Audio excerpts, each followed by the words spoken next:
అలానే మిస్సెసరావు తెలుగు రాష్ట్రాలకు సంబంధించినటువంటి రియల్ ఎస్టేట్ వ్యాపారులు చాలామంది దుబాయ్లో పెట్టుబడులు పెట్టారు. అలాగే సమాంతరంగా హైదరాబాద్లో కూడా వెంచర్లు వేశారు.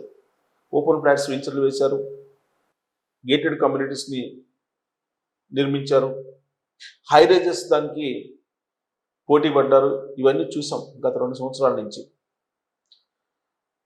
దుబాయ్లో పేరెండికి కన్నట్టు కంపెనీలు పెట్టుబడులు పెట్టాయి. ఇప్పుడు అక్కడ రియల్ ఎస్టేట్ కంప్లీట్గా భూస్థాపితమైంది. కారణం ఏంటి?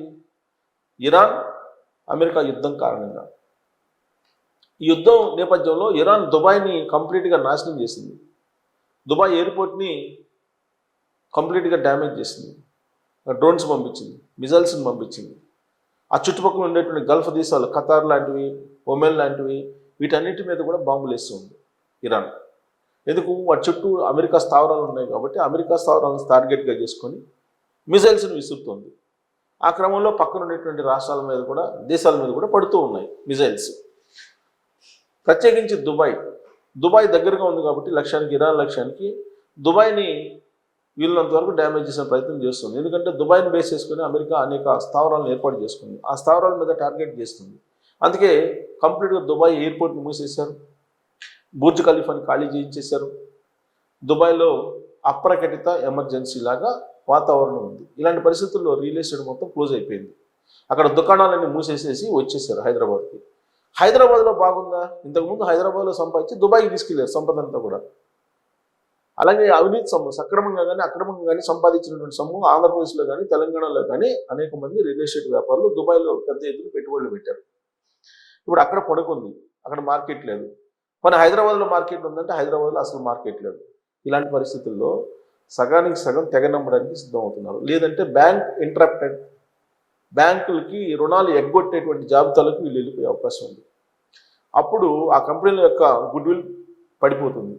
అందుకే ఈ మధ్యకాలంలో హైదరాబాద్లో అనేక కంపెనీలు రోడ్డును పడుతున్నాయి. వినియోగదారులు బయటకు వచ్చి ధర్నాలు చేసేటువంటి పరిస్థితికి వచ్చింది. దుబాయ్ ఎఫెక్ట్ మన తెలుగు రాష్ట్రాల్లో తీవ్రంగా కనిపించబోతుంది. ఇప్పుడు నీళ్ళు ఎండిపోయినటువంటి చెరువులో చేపలు ఎలా బయటకు వస్తున్నాయో అలా ఒక్కో కంపెనీ బయటకు వస్తూ ఉన్నాయి. ఎందుకు? మొత్తం డ్యామేజ్ దుబాయ్లో జరిగింది. మొత్తం వాళ్ళ పెట్టుబడులు మొత్తం అక్కడ పెట్టారు. అక్కడ వస్తే ఇక్కడ రొటేట్ కావడానికి బ్యాంకుకి రుణం తీసుకొని దాన్ని రొటేట్ చేసుకోవడానికి ప్రయత్నం చేస్తూ ఉంటారు. కానీ అక్కడ డ్యామేజ్ అయింది. ఇక్కడ లోన్లు కట్టలేనటువంటి పరిస్థితిలో ఉంటారు. వెంచర్లను పూర్తి చేయలేనటువంటి పరిస్థితిలో ఉంటారు. వెంచర్లు కొనేటువంటి వాళ్ళు కూడా లేరు ఇక్కడ. అందుకే సగానికి సగం ఫ్లాట్ రేట్లు లేదంటే ఫ్లాట్ రేట్లు సగానికి సగం తెగ నమ్మడానికి అనేక మంది సిద్ధంగా ఉన్నారు. కానీ నిలబడి కొనేటువంటి వాళ్ళు లేరు అనేది మార్కెట్లో చెప్తున్నారు. దీనికి తగ్గట్టు ఈ మధ్యకాలంలో బయటకు వచ్చినటువంటి కొంతమంది బిల్డర్ల వ్యవహారం మీద సీరియస్ అవుతుంది. పెద్ద ఎత్తున ఫైన్ కూడా వేస్తుంది. ఇంకా చాలా కంపెనీలు రూల్స్కి విరుద్ధంగా నడుస్తూ ఉన్నాయి. వీటన్నిటి మీద కనుక కఠినమైనటువంటి చర్యలు తీసుకుంటే సగానికి సగం ధర తగ్గించినప్పటికీ నిలబడి కొనేటువంటి వాళ్ళు దొరకడం అనేది కష్టం. అలాంటి పరిస్థితి రియల్ ఎస్టేట్లో నెలకొంది.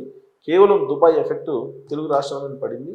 మరి రాబోయే రోజుల్లో ఈ సంక్షోభం నుంచి ఇప్పట్లో కోలుకునే అవకాశం ఉందా అనే దాని మీద మీరు కామెంట్ చేయొచ్చు. Thank you.